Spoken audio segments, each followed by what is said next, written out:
गौ सेवा आयोग के अध्यक्ष राजीव रंजन प्रसाद की अध्यक्षता में बुधवार को नेपाल हाउस पीएचडी सभागार में एक अहम बैठक बुलाई गई।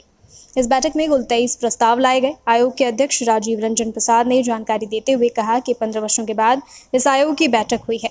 आगे राजीव रंजन प्रसाद ने कहा कि हमारी गौ माता हमारा दायित्व योजना का शुभारंभ मुख्यमंत्री से कराने की योजना बनी है। इसमें सीधे आम जनता को जोड़ा जाएगा। गोबर से निर्मित वस्तुओं पर भी जोर दिया जाएगा। राज्य के युवाओं को आयोग से जोड़ मऊ किया जाएगा, जिससे गोबर से जुड़े प्रोडक्ट बनाए जाएंगे। योजना को जन जन तक पहुंचाया जाएगा। गौशाला में नंदीशाला की भी योजना बनी है। 23 गौशाला निलंबित है। ऐसे जिले जहां गौशाला है लेकिन निबंधित नहीं है, उनको भी निबंधित करने का प्रयास किया जाएगा। गोबर और गौमूत्र की खरीद को लेकर भी प्रस्ताव सरकार को दिया जाएगा। सड़कों पर घूमने वाली पशुओं के लिए कैटल रेस्क्यू व्हीकल की खरीदारी की जाएगी, जिसके लिए टोल फ्री नंबर भी जारी किया जाएगा। आयोग के साथ स्थायी कार्यालय के लिए भी प्रस्ताव भेजा जाएगा। छोटे पशु बाजार को भी निबंधन करने की योजना है। गौ सेवा आयोग झारखंड की तरफ से और अपने पूरी टीम की तरफ से, हमारे उपाध्यक्ष भाई राजू गिरी जी की तरफ से और तमाम जो टीम हमारी, सचिव हो गए डॉक्टर संजय प्रसाद, निबंधक हो गए हमारे डॉक्टर मुकेश मिश्रा, डॉक्टर प्रभात पांडे जी हो गए, डॉक्टर जय तिवारी जी हो गए, और भी बहुत सारे लोग हैं।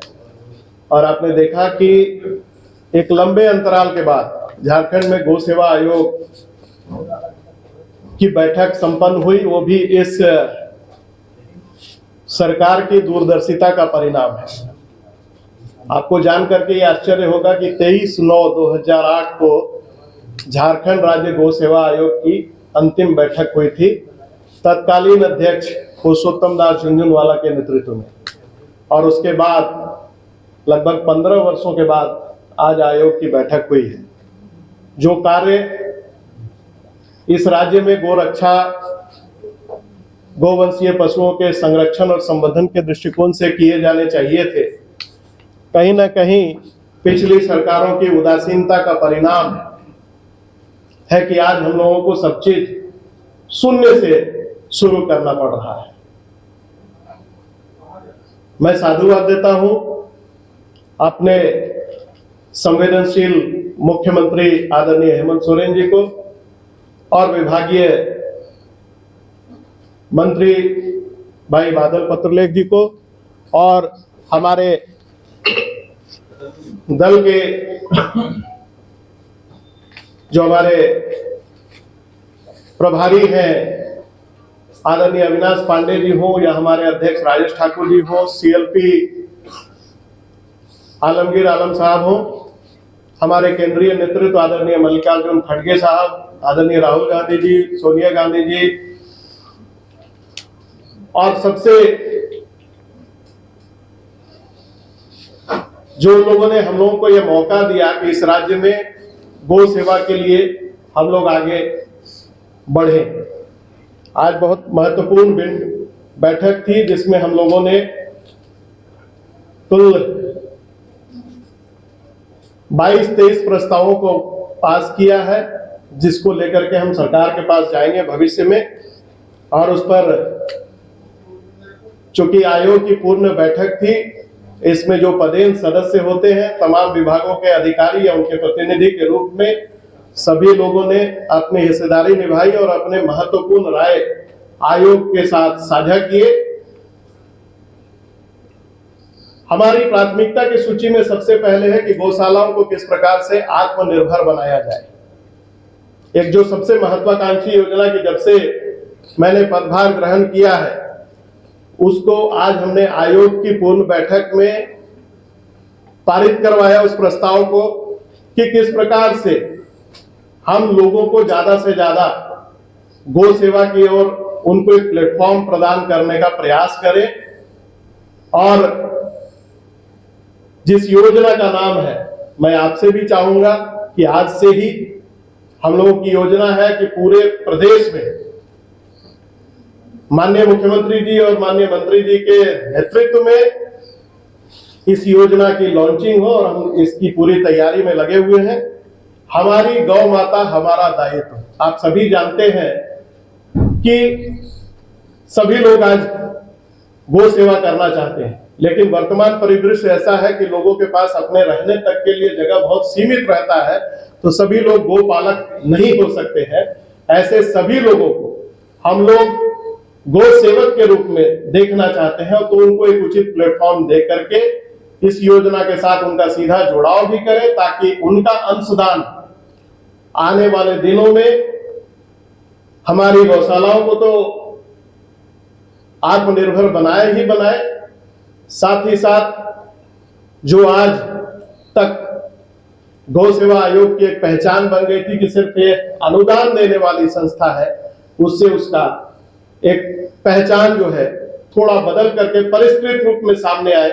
चूंकि अधिनियम में कई सारे ऐसे अधिकार गौ सेवा आयोग को प्राप्त है, जिससे हम योजनाओं के चयन और उनके क्रियान्वयन के जरिए लोगों को रोजगार सृजन के दृष्टिकोण से भी ज्यादा से ज्यादा मात्रा में जोड़ सके। और उस संबंध में भी हम लोग योजना लेकर के आ रहे हैं कि आप सभी जानते हैं कि इन दिनों गोबर निर्मित वस्तुओं का उत्पादन और उसका प्रचलन पूरे विश्व स्तर पर कितना बढ़ा है, और यहाँ तक कि उसका निर्यात भी हो रहा है। अभी हाल के दिनों में सावन पूर्णिमा के अवसर पर रक्षाबंधन का आयोजन होता है। आप सभी को मालूम होगा कि अपने देश से गोबर निर्मित राखियों का निर्यात भी हुआ। आने वाले दिनों में दीपावली है, उन दीपावली में गोबर निर्मित दियों का प्रचलन किस प्रकार से बढ़ा है, उसकी भी वानगी आप लोगों ने देखी है।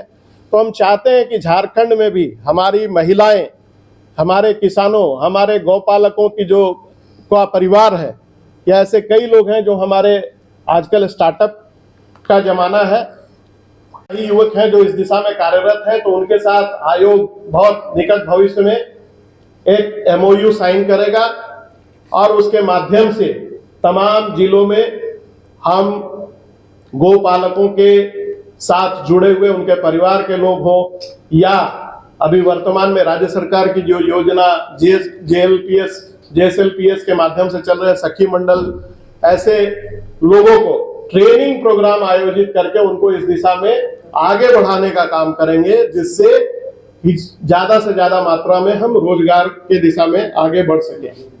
अभी तक गौशाला में जो पशु पालित पोषित होते हैं, आयोग ने आज अपनी महती बैठक में यह भी निर्णय लिया कि उनको स्वास्थ्य रक्षा कवच प्रदान करने हेतु उनका वार्षिक कैलेंडर के अनुसार टीका औषधि और दवा वितरण भी उनके बीच किए जाने का प्रस्ताव हम लोगों ने पारित किया है। आप सभी जानते हैं कि इन दिनों लंपी वायरस का प्रकोप किस प्रकार से सभी जगहों पर देखा जा रहा है, और बड़ी तादाद में गोवंशीय पशु इस बीमारी का शिकार हो रहे हैं, जिसको लेकर के बहुत ज्यादा क्वेश भी है। तो आगे इस दिशा में भी हम लोग प्रयास करेंगे। गौशाला के अंदर ही नंदीशाला का निर्माण, वृषभशाला का निर्माण हमारी महत्वाकांक्षी योजना रहेगी। और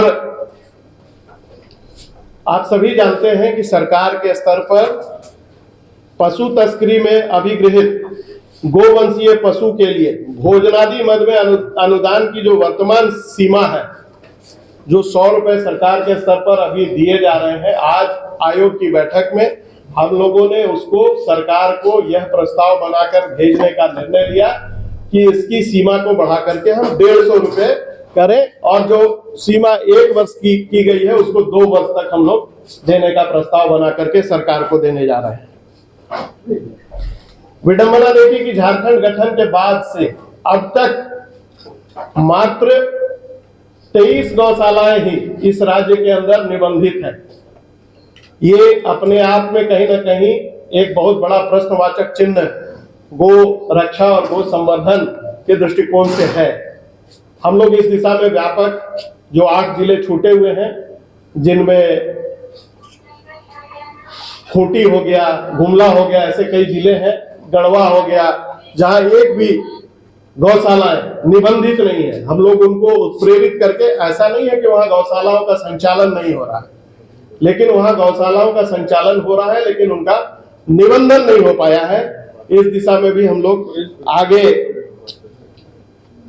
आगे हम लोग प्रस्ताव लेकर के और उस योजना का चयन करके और आगे बढ़ने वाले हैं। साथ ही साथ गौशाला से वंचित जिलों में नई गौशाला के निर्माण हेतु प्रस्ताव भी हम लोग सरकार के स्तर पर रखने जा रहे हैं। कहीं अगर इस प्रकार की व्यवस्था नहीं है कि लोग स्वेच्छा से गौशाला संचालित कर सकें, तो सरकार के स्तर पर किस प्रकार से गौशालाओं का निर्माण कराया जा सकता है, उस दिशा में भी आयोग बहुत जल्द निर्णय लेने वाला है। गौशाला उत्पादित गोबर, वर्मी कंपोस्ट, गौमूत्र के सरकारी क्रय के संबंध में आयोग प्रस्ताव सरकार को देगा। आप सभी जानते हैं कि जेएसएलपीएस के माध्यम से हो या कृषि विभाग के माध्यम से हो, वर्मी कंपोस्ट की खरीदारी टेंडर के द्वारा की जाती है। तो हमारा आग्रह सरकार से अपने प्रस्ताव के माध्यम से रहेगा कि इसकी सीधी खरीद गौशालाओं के माध्यम से हो, ताकि उसका सीधा सीधा लाभ गौशाला जो सेवा कार्य में लगा हुआ है उसको मिल सके और वो ज्यादा मात्रा में आत्मनिर्भर बन सके। आप सभी के माध्यम से भी कई प्रकार की शिकायतें बार बार आती हैं कि सड़कों पर आवारा पशु या किसको बाहर कर दिया जाता है। एक समाज में बहुत अजीब सा ये रहा कि जब तक हम लोग, हमारा जो बेसिक ये है, हम लोग देवी देवता की पूजा करने की बात तो करते हैं, लेकिन हम लोग उनके संरक्षण और संवर्धन के दृष्टिकोण से काम नहीं करते, उनको उपयोग या उपभोग की वस्तु समझते हैं। तो जब हमारे मतलब का चीज नहीं रह जाता है तो हम उनको सड़कों पर छोड़ देते हैं, जिसके कारण कई प्रकार की दुर्घटनाएं होती हैं। लोग सड़कों पर जाते हैं तो कहीं ना कहीं सड़कों पर आप देखेंगे कि बीच बीच में गाय आपको दिखाई दे रही है, जिसकी आए दिन मेरे पास भी दूरभाष पर कई प्रकार की शिकायतें आती रहती हैं। उसमें आप नागरिक भी चोटिल होते हैं उन दुर्घटनाओं में, और जो पशु है उनको तो नुकसान होता ही है। तो ऐसे सभी कार्यों की देखरेख के लिए कैटल रेस्क्यू व्हीकल की खरीदी करा करके, कैटल रेस्क्यू व्हीकल सरकार की योजना भी आ रही है, तो उसको लिंक करते हुए आयोग के माध्यम से हम लोग बहुत जल्द, अभी प्राथमिकता के तौर पर मुझे लगता है कि 10 ऐसे वाहनों की खरीद का प्रस्ताव सरकार के स्तर पर तय कर लिया गया है। उसका वितरण भी हम लोग करेंगे और उसका संचालन का जिम्मा गौशालाओं के पास रहेगा। लेकिन आयोग उसको लेकर के बहुत जल्द एक टोल फ्री नंबर भी जारी करेगा, जिसके जरिए कहीं भी इस प्रकार की घटना होती है तो अध्यक्ष या उपाध्यक्ष या आयोग के अन्य अधिकारियों का दूरभाष नंबर पर फोन करने की बजाय सीधे सीधे आम आदमी टोल फ्री नंबर पर संपर्क करे, उनको ये सहायता, ये सुविधा मुहैया कराई जाएगी।